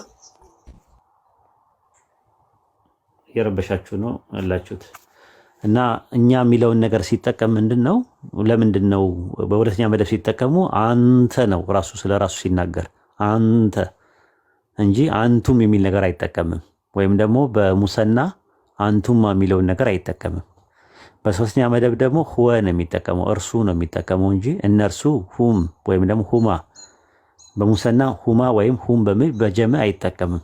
የትም ቦታ አታገኝም። እንደገና ደግሞ ዴሞንስትሬቲቭ ፕሮናውን ኢስሙል ኢሻራት የሚባለው ነገር ላይ ምንድን ነው የሚጠቀመው? አለዚ ነው የሚለው እንጂ አለዚን አይልም። ራሱ ያ ነው እነዚያ የሚል ነገር አይጠቀምም ለራሱ። ስለዚህ አላህ አንድ ሸክስ ነው ያለው። ነገር ግን አምፕሊቲዩድ ራሱን ሲያደርግ በግነት ደረጃ ያለውን ነገር ለማመልከት እኛ የሚለውን ቃል ይጠቀማል ማለት ነው። ልክ አረብኛ ላይ የመጀመሪያ መደብ ላይ እንዳለ ሁሉ እንግሊዝኛ ላይ አሁን ዩ ትላል። ዩ ማለት አንተ፣ አንቺ፣ እናንተ ማለት ነው ትርጉሙ። ግን እንደየ ግራመሩ ይለያያል፣ ኮንቴክስቱ ይወስነዋል። ዩ ስትል አማርኛ ላይ አንቺ ለምትላትም አንተም ለምትለውም እናንተ ለምትለውም የምትጠቀምበት ዩ ነው የምትለው። ልክ አረብኛ ላይም ነህኑ የሚለው ቃል ሁለት ትርጉም አለው። ዩ የሚለው ሶስት ትርጉም ካለው ነህኑ የሚለው ነገር ሁለት ትርጉም አለው ማለት ነው። እና ከዛ አንጻር ማየት ይችላል። አላህ ለምንድን ነው ሁወ የሚለውን ወይም አንተ የሚለውን ቃል የሚጠቀመው? ለምን አንቲ ወይም ደግሞ አንቲ የሚለውን ቃል ለምንድን ነው የማይጠቀመው? አንቺ የሚለውን ቃል ለምንድን ነው የማይጠቀመው? ሂያ የሚለውን ቃል ለምን አይጠቀምም? እርሷ የሚለውን ቃል ለምን አይጠቀምም ካልክ በአረብኛ ግራመር ውስጥ ማስኩላይን ጄንደር እና ፌሚናይን ጄንደር ግራማቲካሊ ሲመጡ በሙዘከርና ሙአነስ የሚባሉ ነገሮች አሉ። ሙዘከር ለሙፍረድ ይጠቀምበታል፣ ሙአነስን ደግሞ ለጀምዕ ይጠቀምበታል። ለምሳሌ አሃድ የሚለውን ቃል ወይም ደግሞ ዋሂድ የሚለው ቃል ሙዘከር ነው። ለምሳሌ 30 የሚለው ደግሞ ታመርቡጣ አለው አይተው ከሆነ መጨረሻ ላይ እሱ ደግሞ ሙአነስ ናት። ስለዚህ በአረብኛ እንትን ውስጥ ለምሳሌ መላእክት ጠሩት የሚለውን ናደት ነው የሚለው ራሱ ጠሩት ለሚለው ማለት ናደት ጠራችሁ ነው የሚመስለው። ቃለት ነው የሚለው ቃሉ አይደለም የሚለው አሉ ለሚለው ቃል ቃሉ መሆን ሲገባው ግን ቃለት ነው ብሎ የሚጠቀመው። ስለዚህ ፕሉራል ነገሮችን ሲያመለክት ፕሉራል ፐርሰኖችን ሲያመለክት ብዙ ጊዜ ሙፍረድ ሳይሆን ማነው ጀምዕ ሲጠቀም ብዙ ጊዜ ምን ይጠቀማል? ማስኩላይን ጀንደር ሳይሆን ፌሚናይን ጀንደር ይጠቀማል፣ ሙአነስ ይጠቀማል። ስለዚህ ሙዘከር አላህ የተጠቀመበት ምክንያት ሙፍረድ ስለሆነ ነው፣ ነጠላ አንድ ስለሆነ ነው። አላህ እርሱ የተባለው አንተ የተባለው ማለት ነው። ከዚህ አንጻር ነው ጥናቶች የሚያመለክቱት። ይሄን ይመስላል። ኡስታዝ አሰላሙ አለይኩም ወራህመቱላህ። ጥያቄ ወአለይኩም አሰላም ወራህመቱላህ ወበረካቱ። ወጣ እንዴ ልጁ? ወጥቷል ኡስታዝ። ምናልባት ድህሪ የሚለው ሙስሊም ካልሆነ ቅድሚያ መሰጠው። ድህሪ እቲ ማዕዶ ትግርኛ ተናጋሪ ይመስላል። ከመይ ኡስታዝ ትግርኛ ተዛረብ ዋ ትግርኛ ትፈልጥ ወይ ፈልጥ ሰዓት ፈልጥ እንታዩ ነገሩ حتى دي በለው እንዳታፋጠጠኝ በል ከዚህ በላይ አልችልም። እሺ ሙስሊም ነህ? አይደለሁም። ጥያቄ ነበር። ኦኬ ጠይቅ። ብዙ ከሄድን ታፋጠኛለህ። ኧረ በጣም ትችላለህ። ኧረ አልችልም። እሺ ቀጥል። ጥያቄ ተግባባን እኮ። በስላሴ ዙሪያ ነበር፣ ሁለት ጥያቄ ነበር። ጠይቅ፣ ችግር የለውም። ደስ ያለን። እሺ ሚክያስ 5:2 ላይ ያለው እሺ ከዘላለም ነው የሚለውና ያው ከዘላለም ከሆነ እንዴት ፍጡር ይሆናል? እና ራእይ 1:18ም እንደዛ ከዘላለም እስከ ዘላለም ይላል። እና እነዚህን እንድታብራራ አንተ አወጣጡ ከቀድሞ ጀምሮ ነው ሲል ምንድን ነው የተረዳኸው ነገር? አወጣጡ ከቀድሞ ጀምሮ ነው ሲል በብዙ ትርጉሞች ላይ ከዘላለም ይላል። ያው ከዘላለም ከሆነ ደግሞ ዘላለም ለሚለው የገባው ቃል ትንቢተ ሚልክያስ ምዕራፍ 5:2 ላይ ምንድን ነው? ዘላለም ለሚለው ቃል የገባው ምንድን ነው? በዕብራይስጥ አላውቀውም። በትርጉም ቄዴም ነው አይደለም? አንደኛው ቄዴም ነው፣ አንደኛው ደግሞ ኦላም ነው። ኦላም የሚለው ነገር ላልተወሰነ ጊዜ ሊያመለክት ይችላል። እዛው ላይ ስትመለከተው ትንቢተ ሚልክያስ ምዕራፍ 5:2 ላይ አንቺ ቤተልሔም ኤፍራታ ሆይ አንቺ በይሁዳ አላፋት መካከል ትሆኚ ዘንድ ታናሽ ነሽ፣ ከአንቺ ግን አወጣጡ ከቀድሞ ጀምሮ ሂድና ከዘላለም የሆነ በእስራኤል ላይ ገዥ ይሆንኛል አለ። ቀድሞ ለሚለው ቃል የመጣው ቄዴም ነው። ቀድሞ ትንቢተ ሚልክያስ ምዕራፍ 7:20 ላይ የአብርሃምን የይስሐቅን የያዕቆብን ጊዜ ምን ይለዋል? ቄዴም ይለዋል፣ ቀድሞ ይለዋል። የቀድሞ ዘመን ከቀድሞ ዘመን ጀምሮ ለአባቶቻችን የማለላቸው እውነት ለያዕቆብ ምሕረትን ለአብርሃምን ታደርጋለህ እያለ ይናገራል። ለአባቶቻቸው ላይ ሲምልላቸው ምንድን ያለው? ኦሪት ዘፍጥረት 22:18 ላይ በዘርህ የምድር አሕዛብ ይባረካሉ ቃሌን ሰምታልና ያለው ለአብርሃም። ለይስሐቅ ደግሞ ኦሪት ዘፍጥረት ምዕራፍ 26:4 ላይ ደግሞ ምን አለው? በዘርህ የምድር አሕዛብ ይባረካሉ አለው። ኦሪት ዘፍጥረት ምዕራፍ 28:14 ላይ በዘርህ የምድር አሕዛብ ይባረካሉ አለ። ስለዚህ ቄደም የሚለው ቃል ከቀድሞ ዘመን ጀምሮ ለአባቶቻችን የማለላቸው ስለሚል ከአብርሃም ከይስሐቅ ከቀድሞ ጀምሮ የወጣ ነው። አብራኩ የወጣው ከዛ ነው። ከዘላለም ለሚለው ቃል የገባው ቃል ኦላም ነው። ኦላም ምንን ያመለክታል ማለት ነው? ኦላም የሚለው ቃል ምንን ያመለክታል ስንል ላልተወሰነ ጊዜ አላፊ እና መጻኢ ጊዜ ውስን ጊዜ ለማመልከት ይመጣል። ለምሳሌ ስትመለከተው ባሪያ መሆን ቢፈልግ ጆሮውን ብሳውና ለዘላለም ባሪያ አድርገው ይላል። ምን ማለት ነው? ለዘላለም ባሪያ አድርገው ማለት ላልተወሰነ ጊዜ ማለት ነው፣ ጌታው እስከሚሞት ድረስ ማለት ነው። ተራሮችና ኮረብቶች ምን ተብለዋል? የዘላለም ኮረብቶች ተብለዋል። የዘላለም ተራሮች ተብለዋል። የተለያየ ጥቅሶችን መጥቀስ ይቻላል። ለዘላለም የሚለው ቃል ኦላም የሚለው ቃል ጥንት ጊዜን ለማመልከት ይመጣል። ስለዚህ አሁን ምንድነው መሳያ ዘፕሮሚስድ መሳያ ከጥንት ጀምሮ ከነበረው ከአብርሃም ከይስሐቅ ከያዕቆብ ቤተሰብ የወጣ ነው። አወጣቱ ከቀድሞ ጀምሮ ነው የሚለው ያንን ታሳቢና ዋቢ አድርጎ ነው። ኦሪት ዘኍልቍ ምዕራፍ 24 ቁጥር 17 ላይ ከያዕቆብ ኮከብ ይወጣል አለ። ኦሪት ዘኍልቍ ምዕራፍ 24 ቁጥር 19 ላይ ከያዕቆብ የሚወጣው ገዢ ይሆናል አለ።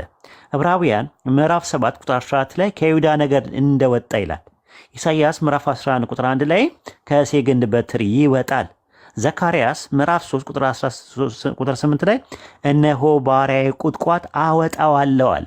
ስለዚህ ከጥንት ጀምሮ ከነበረ ነው የሚወጣው። ከአብርሃም ከይስሐቅ ከያዕቆብ ነው ስሮ ግንዱ እየተመዘዘ የሚወጣው። ከጥንት ጀምሮ የወጣ ነው። ከዛው ነው ከአብርሃም ከይስሐቅ ከያዕቆብ የወጣ ነው። ዕብራውያን ማን ነው? ሮሜ ምዕራፍ 9 ቁጥር 5 ላይ አባቶች ለእነርሱ ናቸውና አለ። አብርሃም ይስሐቅ ያዕቆብ ማለት ነው። እነ ዳዊት እነ እሴይ የመሳሰሉት ከእነርሱ ክርስቶስ በስጋ መጣ አለ። ማን ያመጣው? ሐዋርያት ሥራ ምዕራፍ 13 ቁጥር 23 ላይ ከዚህ ሰው ዘር ማለትም ከዳዊት እግዚአብሔር እንደ ተስፋ ቃሉ ለእስራኤል መድኃኒት ኢየሱስን አመጣ አለ። ስለዚህ አወጣቱ ከቀድሞ ጀምሮ ነው የሚለው ይህንን ታሳቢና ዋቢ ያደረገ ነው ማለት ነው። ግልጽ ነው። አዎ ትንሽ ፈጠንክብኝ እንጂ ግልጽ ነው። ያልገባ ነገር ካለ አብራራልሃለሁ። ያው ትቀዳለህ ብዬ ነው የማስበው፣ ብዙ ሰዎች ስለሚቀዱ። አልቀዳሁም። እሺ ያልገባ ነገር ጥቅስ ልድገምልህ። የምትፈልገው ጥቅስ አለ?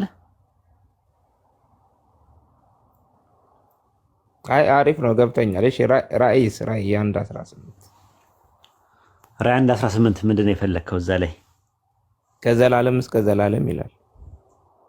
ከዘላለም እስከ ዘላለም የሚለው እኮ ከተነሳ በኋላ ያለውና የሚያመለክተው ሞቼም ነበረ ሕያው ነኝ ከዘላለም እስከ ዘላለም የሞትና የሲኦል መክፈቻ አለኝ አይደል የሚለው።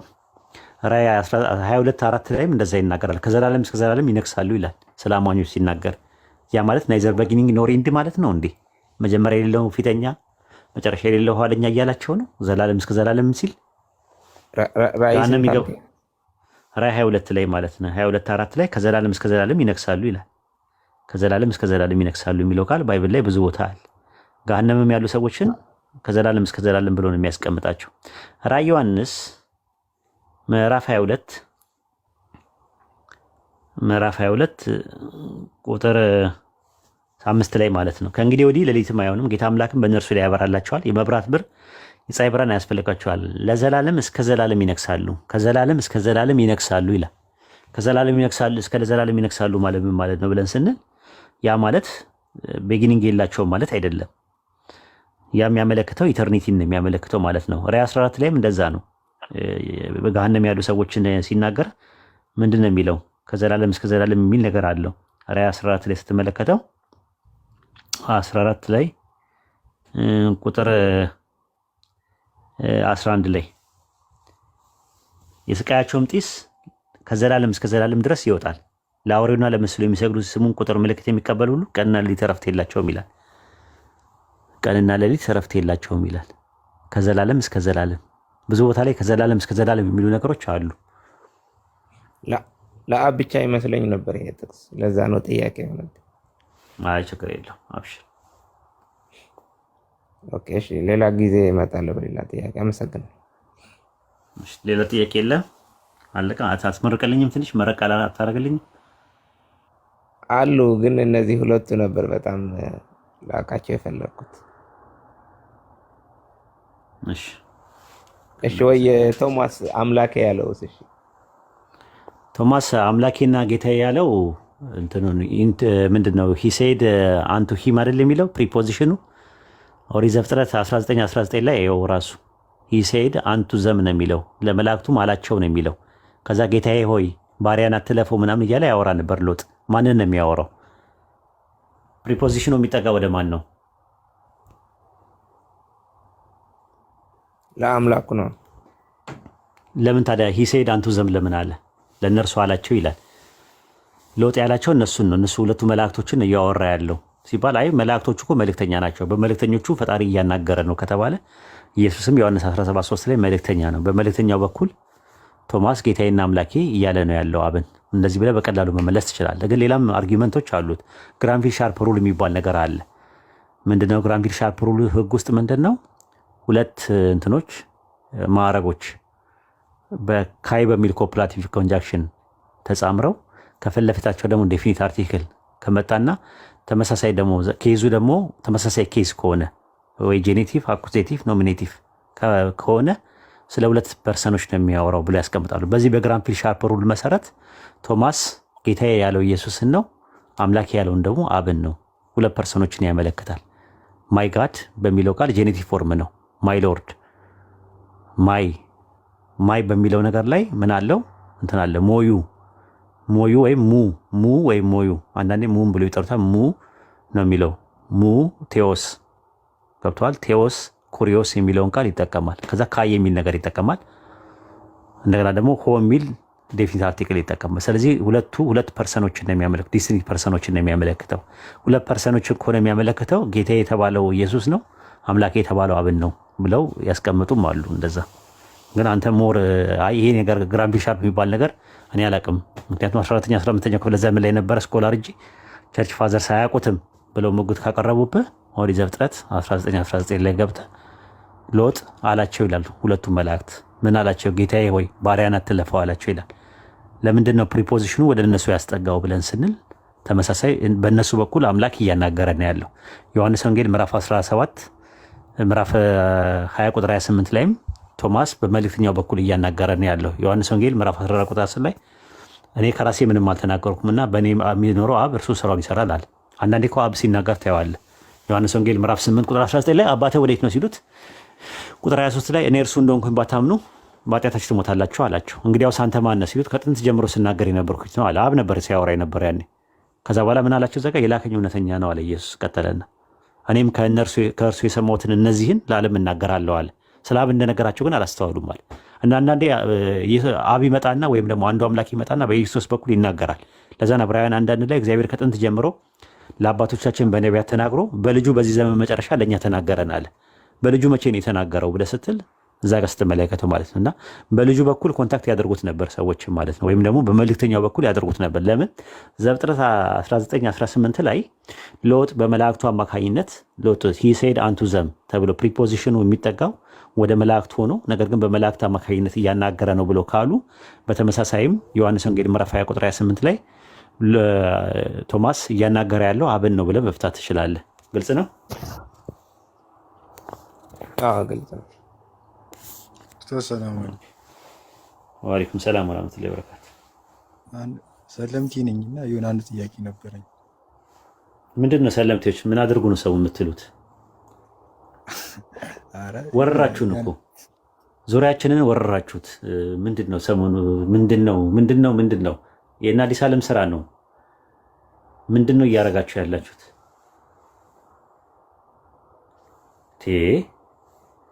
እኔ ሰለምቴ በዛብኝ ራሱ በየቦታው ሰለምቴ፣ ሜሴንጀር ላይ ሰለምቴ፣ ቴሌግራም ላይ ሰለምቴ፣ እንደገና ደግሞ ቲክቶክ ላይ ሰለምቴ። ማሻላ እስቲ አልሐምዱሊላህ በሉ፣ አላሁ አክበር በሉ እስቲ ከስር አላሁ አክበር፣ አልሐምዱሊላህ፣ ላኢላሃ ኢለላህ ሶስቱንም በሉ እስቲ። ማሻላ በሉ፣ አልሐምዱሊላህ በሉ፣ ላኢላሃ ኢለላህ በሉ፣ አላሁ አክበሩላ በሉ። አራት ጨምሩበት። ማሻላ። እሺ ጃ ቀጥል። ኢሳ አልሞተም አይደል? አልሞተም፣ አልሰቀሉትም አይደል? አልገደሉትም፣ ግን አርጓል አይደል? አርጓል። አዎ። እሺ መሪም 31 አይ ቲንክ 31 ላይ ነው መሰለኝ እንትን 1931 ላይ በተወለድኩበት ቀን በሞትበት ቀን ሕያው ሆኜ በምቀሰቀስበት ቀን ተመለስ። አይሰማም ወይ? ሄደ ነበር፣ አሁን መጣ። በተወለድኩበት ቀን በሞትበት ቀን ሕያው ሆኜ በምቀሰቀስበት ቀን አይደለም። በየትኛውም ስፍራ ብሩክ አድርጎኛል እና ሰላትና ዘካንም እንድሰጥ አዞኛል የምትል ቦታ ልቻ መሪም ሰላት ያለው ሱረቱ ማይዳ ነው። ሱረቱ ማይዳ እንትን ላይ መሪም አለ እንደዛ ነው። ሱረቱ መሪም ላይ አለ። እሺ እና እንትን ሰላትንም ዘካም እንድሰጥ አዞኛል። እንደዛ አይደል የሚለው ቦታው?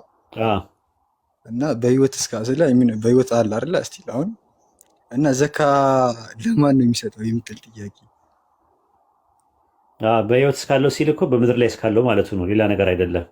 ኢሳ ኢብኑ መርየም በህይወት እስካለው ድረስ ሰላትን በመስገድ ዘካን በመስጠት አዞኛል ማለቱ አሁን ዘካን ስለማይሰጥ በህይወት የለም ሞቷል ወይስ በሰማይ በህይወት ካለ እዛ ስጋ እየሰጠ ነው ወይ የሚል ጥያቄ ነው መሰለኝ አይደል የሚሰጠው 1931 ላይ ማለት ነው። አዎ ሱረቱ ማኢዳ ምዕራፍ 5 ቁጥር 117 ላይ አለልን። በእርሱ ያዘዝከኝ ቃል ጌታዬ ጌታችሁ አላህን ተገዙ ማለት እንጂ ለእነርሱ ሌላ አላልኩምና በውስጣቸው እስካለው ድረስ ነው የሚለው። በእነርሱ ላይ ምስክር ነበርኩኝ፣ በወሰድከኝ ጊዜ ግን አንተ በእነርሱ ላይ ነው።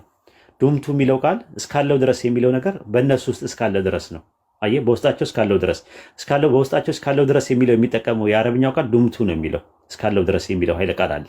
በምድር ላይ ባለበት ቆይታ ነው ራሱ። እዛ ላይም ስትመለከተው ሱረቱ መርየም ምዕራፍ 19 ቁጥር 31 ላይ ምንድን ነው የሚለው? እስካለው ድረስ ነው የሚለው አይደለ?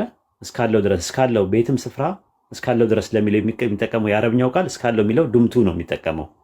ስለዚህ በእስራኤል ልጆች መካከል እስካለ ድረስ ዘካን ይሰጥና ምን ሰላትን ያደርግ ነበር ማለት ነው እንጂ ስለማድረግ አያወራም። ሱረቱ ማኢዳ ምዕራፍ 5 ቁጥር 117 ይፈተዋል። ግልጽ ነው። ዱምቱ የሚለው ቃል እስካለው ድረስ የሚለው ቃል ሁለቱም ጋር ነው ቁርአን ላይ አረብኛው ላይ መጣው ማለት ነው። እስካለው ድረስ የሚለው ነገር የሚትለው ሱረቱ ማኢዳ ምዕራፍ 5 ቁጥር 17 ላይ በውስጣቸው እስካለው ድረስ በእነርሱ ላይ ምስክር ነበርኩኝ አለ። በወሰድከኝ ጊዜ ግን አለ ካረገ በኋላ ማለት ነው። ስለዚህ አሁን በውስጣቸው እስካለ ድረስ ነው ዘካንና ምንን ሲሰጥ የነበረው። በህይወት እስካለው ድረስ ያለው ሰላትን በመስገድና ዘካን በመስጠት የሚለው ከእነርሱ ጋር እያለ ምድር ላይ እያለ ያለውን ነው የሚያመልክን፣ ስለ ሰማይ አይደለም የሚያወራው። እንደዛ ከሆነ ደግሞ ምን ያለ መሰለ ሰማይ ላይ ሰላትስ ይኖራል ዘካ እንዴት ይሰጣል ይላል። ዘካ የሚለው የአረብኛ ቃል ራሱ አንዳንዴ እንትን ማንጻት የሚለውን ነገር ይተረኩማል። ብጻት አድርገህ ውስጥን የምትሰጠው ነገር ራሱ ዘካ ተብሎ ሊባል ይችላል በአረብኛ። ሰማይ ላይም ከፈለገ ዘካ ይሰጣል ብለን መከራከር ትችላለህ። ለምን? ዘካ የሚለው የአረብኛው ቃል ብዙ ትርጉም ስላለው ማለት ነው። ነገር ግን እንደ ግራማቲካል ሴቲንግ እና ፕሎት ውስጥ ገብተህ ግን ስታየው የሚያመለክተው በምድራዊ ቆይታ ላይ የነበረው ሁኔታ አመላካሽ ነው። ገባኝ። አመሰግናለሁ ኡስታዝ ጀዛከላ። እሺ ኡስታዝ እኔ ልጠይቅ? እሺ ጠይቂ። እሺ ኡስታዝ መሰለህ ማቴዎስ ወንጌል 23:34 ላይ ያለው ስለዚህ ነቢያትን እልካለሁ የሚለው ተረድቼዋለሁ። ግን በዚህ ተመሳሳይ አንድ ጥቅስ ካለ ብትሰጠኝ። እልካለሁ የምትለው እኮ ጥበብ ናት አይደለ? ጥበብ ናት እኮ እልካለሁ የምትለው። ኢየሱስ ጥበብ ያለችዋን ነው ኢየሱስ እየደገመው አይደል እንዴ? እንደዛ እኮ ነው። እንደዛ አይደለ? ሉቃስ ወንጌል ላይ ስትመለከችው 11:49 ላይ ይኸው ስለዚህ የእግዚአብሔር ጥበብ እንዲህ አለች አለ ኢየሱስ፣ ወደ እነርሱ ነቢያትና ሐዋርያትን እልካለሁ አለች አለ። ኢየሱስ እየተናገረ ያለው የእግዚአብሔር ጥበብ ያለችውን ነው። ማቴዎስ ገንጥሎ ስላመጣብሽ ነው ያምታታብሽ። ማቴዎስ 23:34 ላይ የሚያወራው ኢየሱስ ያለ ነው የሚመስለው፣ ግን ኢየሱስ አይደለም እየተናገረ ያለው። የሉቃስ ወንጌል ምዕራፍ 11 ቁጥር 49 ነው። ስለዚህ ደግሞ የእግዚአብሔር ጥበብ እንዲህ አለች አለ ኢየሱስ፣ ወደ እነርሱ ነቢያትና ሐዋርያትን እልካለሁ፣ ከእነርሱ ይገድላሉ ያሳድዳሉ አለች አለ። አለች እያለ ኢየሱስ እየተናገረ ነው ያለው። ማናት አለች የሚለው የእግዚአብሔርን ጥበብ ነው። እግዚአብሔር ጥበብ የት ቦታ ነው ሐዋርያትና ነቢያትን የላከችው ከተባለ መጽሐፈ ምሳሌ ምዕራፍ 9 ላይ ታገኘዋለች ማለት ነው። መጽሐፈ ምሳሌ ምዕራፍ 9 ቁጥር 1 ላይ ሲናገር ጥበብ ቤቷን ሰራች፣ ሰባቷን ምሰሶን አቆመች፣ ፍሪዳዋን አረደች፣ የወይን ጠጇን ደባለቀች፣ ባሪያዎቿንም ልካ በከተማይቱ ከፍታ ላይ ጠራች ይላል። ብሉይ ኪዳን ላይ የነበሩ በጥበብ ነበር ሲላኩ የነበረው። እዚህ ጋር ጥበብ የሚባለው አልጎሪካል ነው፣ ሲምቦሊካል ነው፣ ኢላስትራቲቭ ነው፣ ፊገራቲቭ ነው። ስለዛ ነገር ነው የሚያወራው። ስለዚህ እግዚአብሔር ጥበብ እንዲያለች እያለ የሚያወራው ኢየሱስ እንጂ ኢየሱስ እልካለሁ የሚለው ኢየሱስ አይደለም። የእግዚአብሔር ጥበብ ነው እንደዛ ያለችው፣ በምሳሌ አነጋገር ማለት ነው። አልጎሪካል በሆነ ግልጽ ነው። አዎ ግልጽ ነው። መጀመሪያ የሚተረዳሁት እግዚአብሔር በነብያት አፍ ስለሚናገር እግዚአብሔር የተናገረ መስሎኝ በኢየሱስ በኩል ማለት ነው። እንደዛ ነበር። እንደዛ መውሰድ ትችላለች። በልጁ ተናገረ በሚል መምጣት ትችላለች። እኔ ከራሴ ምንም አልናገርም ስለሚል ዮሐንስ ወንጌል 12:49 ላይ ትምህርቴ ከላከኝ እንጂ ከራሴ አይደለም ይላል። ዮሐንስ ወንጌል 7:19 ላይ፣ ዮሐንስ ወንጌል 8:26 ላይ ደግሞ የላከኝ እውነተኛ ነው፣ እኔ ከእርሱ የሰማሁትን ለዓለም እናገራለሁ ስለሚል፣ ዮሐንስ ወንጌል 14:10 ላይ ደግሞ እኔ ከራሴ ምንም አልተናገርኩም ይላል። ዮሐንስ ወንጌል 14:24 ላይ ደግሞ ይህ የምትሰሙት ቃል የላከኝ እንጂ እኔ አይደለምና ይላል። ከዛ አንጻርም አርጊመንት ቢልድ ማድረግ ትችላለሽ፣ ግን ሞር የኛው ነው ኢፌክቲቭ የሆነው ለማለት ፈልጌ ነው። ይህን ይመስላል። እሺ፣ ግን በዚህ ተመሳሳይ ግን ይኖራል እግዚአብሔር በነብያት አፍ ሌላ የተናገረበት ቦታ? ምን የተናገረበት?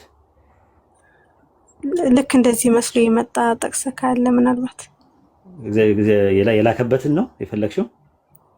ያ አሁን እዚህ ጋር ኢየሱስ ተናግሮ እንደላከ አብ እንደላከ ዮሐንስ ማቴዎስ ወንጌል ምዕራፍ 21 ላይ ምንድነው የሚለው? እዛ ጋር ሌላ የወይን አትክልት ባለቤት ቁጥር 33 ጀምረሽ ብታነቢው 35 ላይ ገበሬዎች ባሮቹን ላከ ይላል።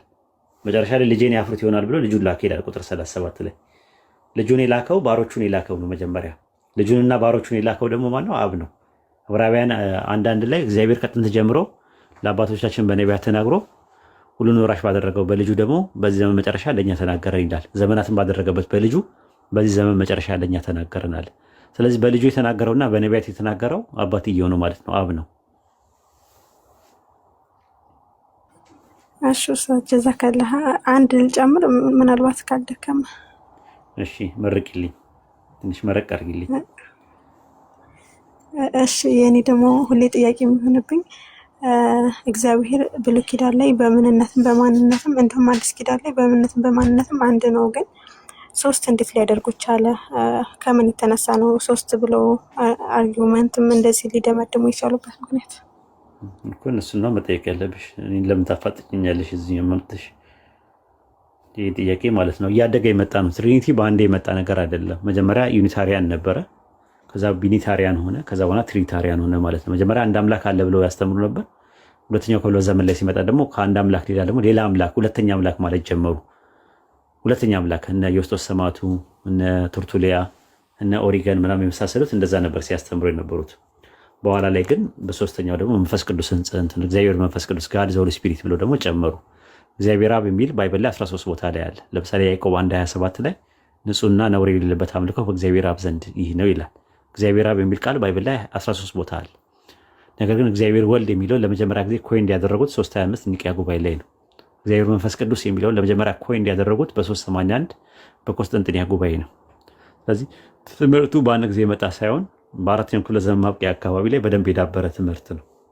ፕሮሰስ አድርጎ የዳበረ ነው እና ከየት መጣ የሚለውን ነገር ማወቅ ከፈለሽ የሂንዱ ስላሴ አለ፣ ብርሃማ፣ ቪሽኑና ሲቫ የሚባሉ ማለት ነው። እና እነሱ ሶስት እንትኖች አካላቶች አሉ። እንደና ደግሞ አንድ መለኮት ይካፈላል የሚል እዛ ትምህርት ነበር። ከዛ ጋር ነው የሚመሳሰልብኝ ማለት ነው፣ የሂንዱ ስላሴ ጋር ማለት ነው። እና የእነሱን ስታጠኚ የእነሱ ጋር ነው የምታገኘው፣ ከእነሱ ጋር ይመሳሰላል የሂንዱ ስላሴ ማለት ነው። እና የሂንዱ ስላሴ የተኮረጀ ነው የሚመስለኝ፣ ከዛ ነው የተኮረጀ የሚመስለኝ። ደግሞ ነውም ራሱ ስትመለከችው ዝም ብለሽ የሂንዱ ስላሴ በጣም የሚያመሳስላቸው ነገሮች አሉ። እና የሳንስክሪት መጽሐፍት ላይ ስትመለከችው እንደዛ ነው፣ ስለ አንድ አምላክ ያወራል ራሱ። እነ ኦባንሺዳ ምናምን የመሳሰሉት ስለ አንድ አምላክ ያወራሉ። ለምሳሌ ቻንዲያ ኦባንሺዳ ምዕራፍ 2 ቁጥር 1 ላይ ያለ ሁለተኛ አንድ አምላክ ብቻ ነው ይላል። ሰሬታ ኦባንሺዳ ምዕራፍ 6 ቁጥር 11 ላይ ደግሞ እርሱ አንድ አምላክ ብቻ ነው፣ በፍጥረታት ውስጥ ደግሞ የተደበቀንና ሁሉን የሚሰራ ነው ይላል። ሪግቬዳ መጽሐፍ 1 ምዕራፍ 1 ቁጥር 1 ላይ እንደዛ ነው፣ ወዳጆች እርሱን እንጂ ሌላን አታምልኩ ብቻውን አመስግኑት ይላል። ሪግቬዳ መጽሐፍ 1 ምዕራፍ 164 ቁጥር 46 ላይም እንደዛ ነው፣ እርሱ አንድ ነው ብዙ ስሞች አሉት ይላል። እንግዲህ አንድ ከሆነ ታዲያ ምንድን ነው ሲባል ቪሽኑ ፑራና መጽሐፍ 1 ምዕራፍ 2 ቁጥር 66 ላይ እርሱ ልዑል ነባሬ ራሱን በሶስት አካላት ይለያል፣ እርሱም ብርሃማ፣ ቪሽኑና ሺቫ የሚባሉ ናቸው፣ የተለያየ ገጽታ አላቸው እያለ ይናገራል ማለት ነው። እነዚህ ሶስት አካላት በአቫጋድ ጊታ ምዕራፍ 13 ቁጥር 17 ላይ እርሱ የማይከፋፈል ነው፣ ነገር ግን በሕያዋን ፍጥረታት መካከል የተከፋፈለ ይመስላል፣ እርሱ የበላይ ጠባቂ፣ አጥፊና የፍጥረታት ፈጣሪ ነው ይላል። ምን ማለት ነው ሲባል እነዚህ ሶስት አካላቶች አሉ። እነዛ ሶስት አካላቶች የሚባሉት በጥቅሉ ብርሃማ፣ ቪሽኑና ሲቫ ነው። በጥቅሉ ትሪሙርት የሚባል ትምህርት አላቸው በእነሱ ማለት ነው። በትሪሙርት ትምህርት አምላክ አንድ ነው የሚል ትምህርት አላቸው። ብርሃማ አምላክ ነው፣ ቪሽኑ አምላክ ነው፣ ሲቫ አምላክ ነው። ብርሃማ፣ ቪሽኑ፣ ሲቫ ሶስት የተለያዩ አካላቶች ናቸው። እነዚህ ሶስት አካላቶች ደግሞ መለኮታዊ አካላት ናቸው ብሎ ያምናሉ። ብርሃማ የሚባለው ያው ታላቁ አምላክ የሚባለው ነው፣ የማይወለደው ግን አባት ተብሎ የሚጠራው ነው። ለምሳሌ ብራንዳ ኦባንሺዳ ምዕራፍ 4 ቁጥር 6 ስትመለከች እኔ ብርሃማ ነኝ ብሎ ይናገራል። እኔ አትማን ነኝ ብሎ ይናገራል ራሱ ኦባንሺዳ ምዕራፍ 4 ቁጥር 5 ላይ ማለት ነው። ከዛ በአቫጋድ ጊታ ምዕራፍ 2 ቁጥር 25 ላይ ደግሞ አትማን የማይታይ የማይለወጥ ነው ተብሏል። በአቫጋድ ጊታ ምዕራፍ 2 ቁጥር 20 ላይም አትማን አይወለድም አይሞትም፣ አንድ ጊዜ ህልውናው አይበቃም፣ አትማን ልደት አልባ ነው ይላል። እንደገና ደግሞ በአቫጋድ ጊታ ምዕራፍ 10 ቁጥር 3 ላይ እኔ ያልተወለድኩኝ ጅማሬና መጨረሻ የሌለኝ ነው ይላል።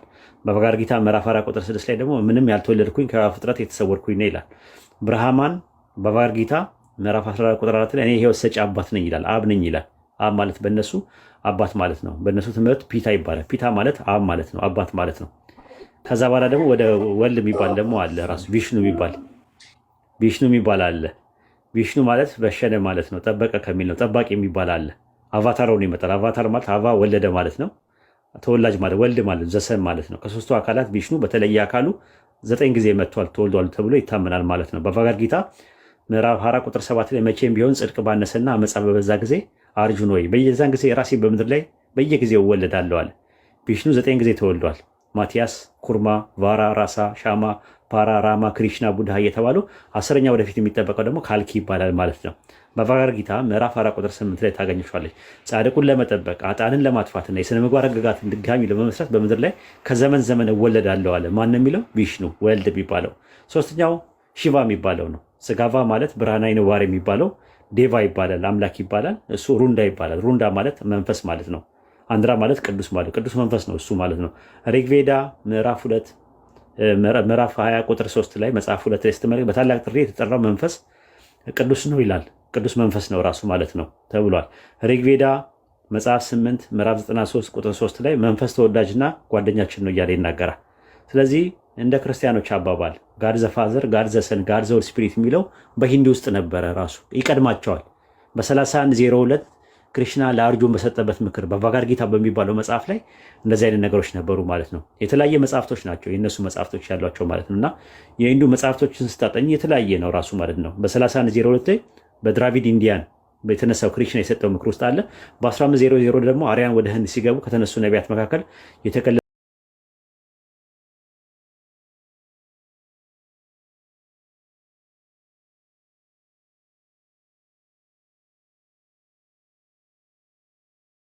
ቬዳ የሚባል አለ። የክህነት መጽሐፉ ደግሞ አዛር ቬዳ የሚባል አለ። ከዛ በኋላ ነው ፑራናዎች ደግሞ በኋላ ላይ በ250 ላይ የመጡት። ብርሃና ፑራና የሚባል አለ፣ ቪሽኑ ፑራና የሚባል አለ፣ ሲባ ፑራና የሚባል አለ። የተለያየ ፑራናዎች አሉ ማለት። ከዛ በኋላ ተፍሲር ደግሞ አላቸው ኦባንሺዳ የሚባለው ኢሮዥያን ወደ እነሱ ወደ ህንድ በገቡበት ሰዓት ላይ ማለት ነው። የተለያየ ኦባንሺዳዎች አሉ። ቻንኪዳ ኦባንሺዳ አለ፣ ካቻይ እየተባለ ይባላል በሳንስክሪት ቋንቋ ማለት ነው። ከዛ የተኮረጀ ነው ብዬ ነው የማምነው።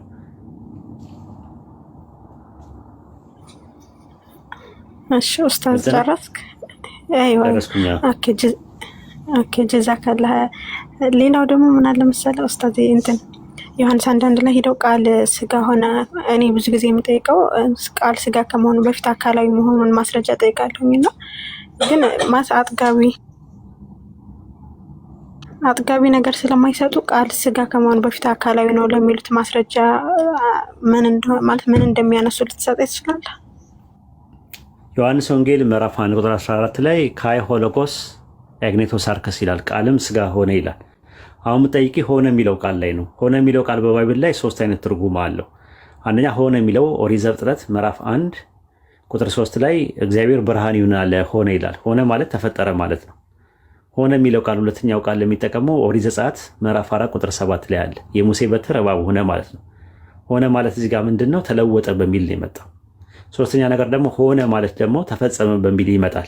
ያ ተፈጸመ በሚል የሚመጣ ነገር አለ ወይ ካልሽኝ፣ አዎ አለ።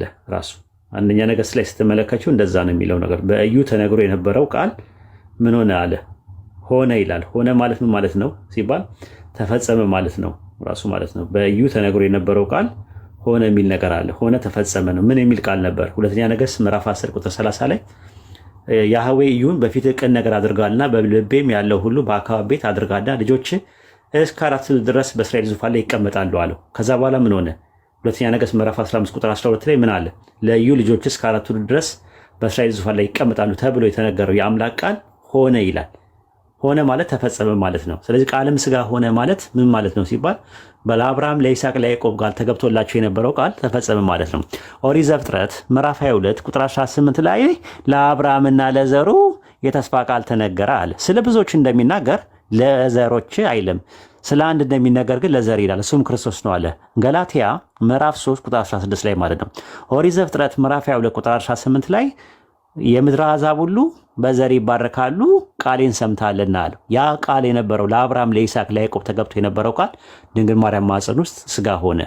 ሉቃስ ወንጌል ምዕራፍ 1 ቁጥር 38 ላይ ይሁንልኝ ስትል ቃልም ስጋ ሆነ ማለት ነው። ተነግሮ የነበረው ስጋ ሆነ ማለት። አንደኛ ዮሐንስ መልእክት ምዕራፍ 1 ቁጥር 1 ላይ ስለ ሕይወት ቃል ከመጀመሪያ የነበረውና የሰማነው አለ። ቃሌን ሰምታልና አለ፣ የሰማነው አለ። ከዛ ቃል ስጋ ሲሆን ደግሞ የሚዳሰስ ሆነ፣ በአይናችን ያየነው እጆቻችን የዳሰሰ እናወራለናል። ስለዚህ ቃልም ስጋ ሆነ ማለት በዚህ መልክና ልክ ነው። አይ ስጋ ሆነ ሲባል ሆነ የሚል ቃል ኤግኖቶ የሚለው ቃል ተዋሃደ በሚል አይመጣም፣ ለበሰ በሚል አይመጣም፣ ጨመረ በሚል አይመጣም። በሶስት ትርጉም ነው ያለው። ወይ ተፈጠረ ነው፣ ወይ ተለወጠ ነው፣ ወይ ደግሞ ተፈጸመ ነው። ያንን ነው የሚያሳየው ማለት ነውና በባብል ላይ ብዙ ቦታ ላይ ስትመለከቱ የተናገርኩት ቃል ምን ይላል አለ ፈጣሪ ይፈጸማል። እኔ እናገራለሁ የምናገረው ቃል ይፈጸማል እያለ ብዙ ቦታ ላይ የሚናገረው አለ። ስለዚህ ያ ነው ከዛ አንጻር ነው የምንረዳው። ለምሳሌ አንዳንድ ጥቅሶችን መመልከት ትችላለሽ። ራሱ የተናገረው ትንቢተ ሕዝቅኤል ምዕራፍ 12 ቁጥር 28 ላይ እንዲህ በላቸው አዶናይ ያህዌ እንዲህ ይላል የምናገረው ቃል ይፈጸማል እንጂ ከቃሌ ምንም የሚዘገይ የለም ይላል አዶናይ ያህዌ። ቃል ለሚለው ቃል ግሪክ ሰብትጀንት ላይ የገባው ሎጎስ የሚለው ነው። በዕብራይስጥ ዳቫር ይለዋል። ኢሳይያስ ምዕራፍ 45 ቁጥር 23 ላይ እንደዛ ነው። ቃሌ ከአፌ በጽድቅ ወጣለችና አትመለስም አለ። ትንቢተ ኢሳይያስ ምዕራፍ 48 ቁጥር 3 ላይ የቀድሞውን ነገር ቀጥታ ተናግሬያለሁ፣ ከአፌ ወጥቷል አለ። አሳይቻለሁ፣ ድንገትም አድርገዋለሁ፣ ተፈጽሟል አለ። ትንቢተ ሕዝቅኤል ምዕራፍ 12 ቁጥር 5 እኔ ያህዌ ነኝ እናገራለሁ፣ የምናገረው ቃል ይፈጸማል። ዳቫር ሎጎስ ይፈጸማል አለ። ስለዚህ የተናገረው ቃል ይፈጸማል አለ። ቃልም ስጋ ሆነ ማለት ተነግሮ የነበረው ቃል ለአብርሃም ለይስሐቅ ለያዕቆብ ተገብቶ የነበረው ዘፕሮሚስድ መሳያ ይመጣል ተብሎ የተባለው ዘፕሮሚስድ ዋን ይመጣል ተብሎ የተባለው ቃል ተፈጸመ ማለት ነው። ግልጽ ነው። ግልጽ ነው። እሺ በቃ ጀዛከላህ ኸይር። በቃ አይበቃችሁም? ይበቃችኋል። ልውጣ። ያው ሰው ነኝ፣ ከፕላስቲክ አይደለም የሰራሁት። ሊደክመኝ ላይ ይችላል። አስቡልኝ። ደከመሽ። መርሐባ። በሌላ ዙር ኢንሻአላህ እንገናኛለን። እሺ እድል አልተሰጠኝም። ማን የታፈነው? እድል አልተሰጠኝም። በሌላ ቀን የቤቱ ባለቤት ዝም ብሎ አንተ ተበደልኩኝ ትላለህ። ቢያንስ ሌላ ቀን እሺ ፎሎ አድርገኝና ኢንሻአላህ ሌላ ቀን እንትን መርሐባ አድርጌያለሁ። እሺ ፖዚቲ